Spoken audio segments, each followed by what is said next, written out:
दोस्तों अगर आप बिगनर्स हैं और आपको लगाने हैं फ्रूटिंग प्लांट, तो दूसरा फ्रूटिंग प्लांट मैं लेके आई हूँ, ये लेमन का प्लांट। लेमन का प्लांट इजीली ग्रो हो जाता है और छोटी स्पेस पे भी ग्रो हो जाता है। जी हाँ दोस्तों, स्वागत है आपका फंस बाय ग्रीन वैली में। आज मैं आपके लिए जो प्लांट लेके आई हूँ वो है मेरा सीडलेस लेमन, और जिस पर आ रहे हैं ढेर सारे लेमन। जी हाँ दोस्तों, आप इसको इजीली ग्रो कर सकते हो।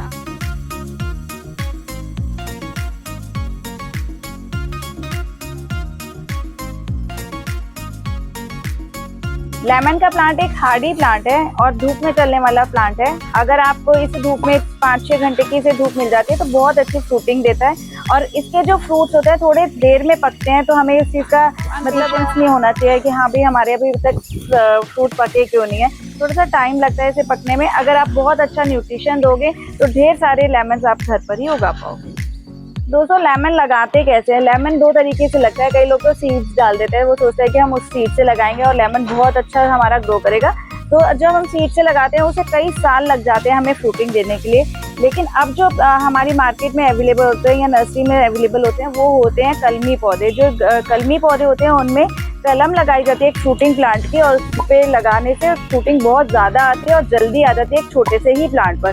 तो आप देख सकते हैं जो मेरे पीछे जो प्लांट लगा वो भी मेरा एक कलमी पौधा है और उस पर ढेर सारे लेमन इसी वजह से आपको छोटे से पौधे में दिखाई दे रहे हैं, क्योंकि ये कलमी। दोस्तों और कुछ बेसिक सी चीज़ें हैं। अगर आप चाहते हो कि हम अगर फ्रूटिंग या कोई वेजिटेबल्स ग्रो करते हैं, हमें कोई भी हम जो भी इस टाइप की फ्रूटिंग या वेजिटेबल्स लगाते हैं हमें टाइम टू टाइम उन्हें न्यूट्रिशन देनी पड़ेगी, क्योंकि गमले में लिमिटेड न्यूट्रिशन होता है। तो कभी आप गोबर की खाद का पानी दे दीजिए, कभी आप जो है एप्सम सॉल्ट दीजिए, कभी आप इसमें बोन मील डालिए। तो ये सारी चीज़ें आप टाइम टू टाइम 15-20 दिन के गैप से अगर देते रहेंगे तो प्लांट आपका ज़रूरी फ्रूटिंग भी भरपूर देगा और साइज में भी अच्छे बड़े बड़े चीज़ें हैं। दोस्तों कई कस्टमर्स को ये शिकायत रहती है कि हमारे फ्रूटिंग प्लांट पे बहुत ज़्यादा फ्लावरिंग होती है लेकिन वो कन्वर्ट नहीं हो पाते फ्लावरिंग में फ्रूटिंग में।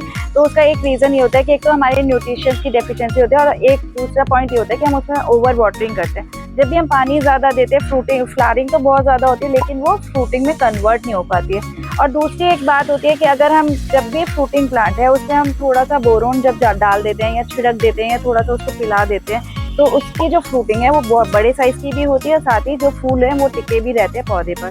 तो मैं भी जब भी इन प्लांट्स में फ्लावरिंग स्टार्ट होती है मैं बोरोन का छिड़काव ज़रूर करती हूँ। और इस तरीके के जितने भी न्यूट्रिशन हैं आपको सारे हमारे प्लांट शॉप ग्रीन वैली पर मिलेंगे।